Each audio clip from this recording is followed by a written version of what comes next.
2 days నుంచి మనం చూస్తున్నాం భారతీయ జనతా పార్టీ పైన కామెంట్ కానీ, అదేవిధంగా బండి సంజయ్ గారు కేంద్ర మంత్రి ఆయన పైన కామెంట్ కానీ చాలా ఎక్కువనే ఈ బీఆర్ఎస్ నేతలు ఇప్పుడు కాంగ్రెస్ నేతలు స్టార్ట్ చేసినారు.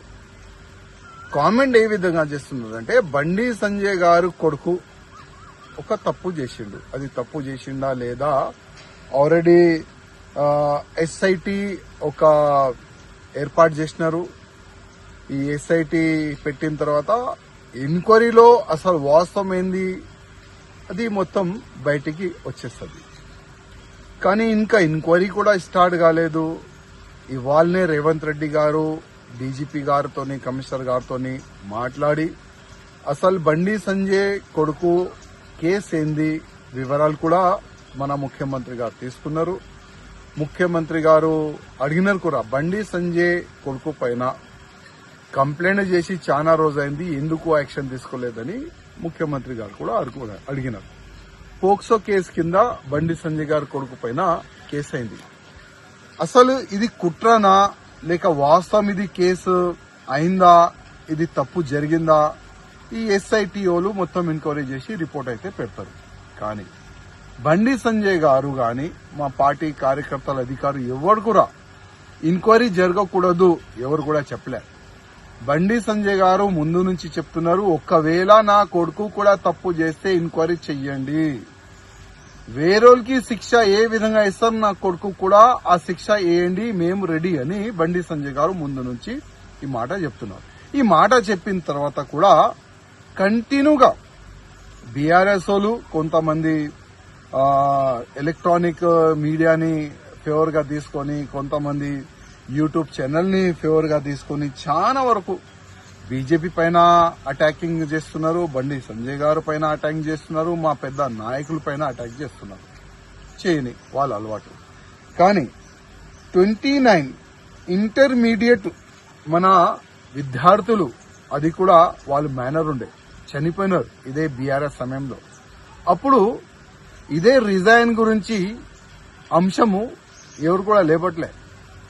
అప్పుడు ఎవరు కూడా దీనిపైన మాట్లాడలే. ఎంతో మంది విద్యార్థులు చనిపోయినారు.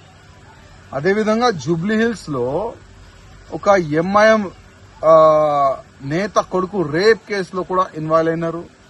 మళ్ళా దానికి పెద్ద పెద్ద నేతలు కూడా సపోర్ట్ చేసినారు. అప్పుడు కూడా రిజైన్ గురించి ఎవరు కూడా మాట్లాడలే. కానీ ఇవాళ బండి సంజయ్ గారు రిజైన్ ఇవ్వాలని ఒక అంశం లేబడుతున్నారు. రిజైన్ ఎందుకు ఇవ్వాలి? బండి సంజయ్ గారు ఒకవేళ ఎంక్వైరీ జరగకూడదు, నా కొడుకు అమాయకుడు చెప్తే ఆ విధంగా మీరు డిమాండ్ చేయొచ్చు. కానీ బండి సంజయ్ గారు ఒక కార్పొరేటర్ గా ఒక ఎంపీ అయినారు, ఒక ఎంపీగా ఒక కేంద్ర మంత్రి అయినారంటే ఎంత కష్టపడి అక్కడ వరకు అయినా పోయినారు. ఒకసారి ఆలోచన చేయాలి రిజైన్ అడిగేవాళ్ళు. కానీ మీకు రాజకీయం ముఖ్యం, మీరు రాజనీతి చేస్తారు, నో ప్రాబ్లం. కానీ బండి సంజయ్ గారు గురించి తప్పుగా ఎవరు కూడా మాట్లాడొద్దు. ఎంక్వైరీ జరుగుతుంది, పక్కా ఎంక్వైరీ జరగాలి. ఒకవేళ బండి సంజయ్ గారు కొడుకు తప్పు చేస్తే శిక్ష కూడా తప్పు 100% ఉంటుంది. దానికి బండి సంజయ్ గారు గాని ఏ భారతీయ జనతా పార్టీ నాయకుడు గాని అడ్డు రారు. 100% ఎంక్వైరీ జరుగుతుంది. ఆ ఎంక్వైరీలో ఏమొస్తుంది అది నేను చెప్పలేను. కానీ మా పార్టీ నుంచి క్లియర్ గా ఒక మెసేజ్ ఉంది, ఎవరైనా తప్పు చేస్తే శిక్ష పక్కా ఉంటుంది. అది ఎవరైనా. సోషల్ మీడియా ప్లాట్ఫామ్ లో ఒక న్యూస్ వైరల్ అవుతుంది.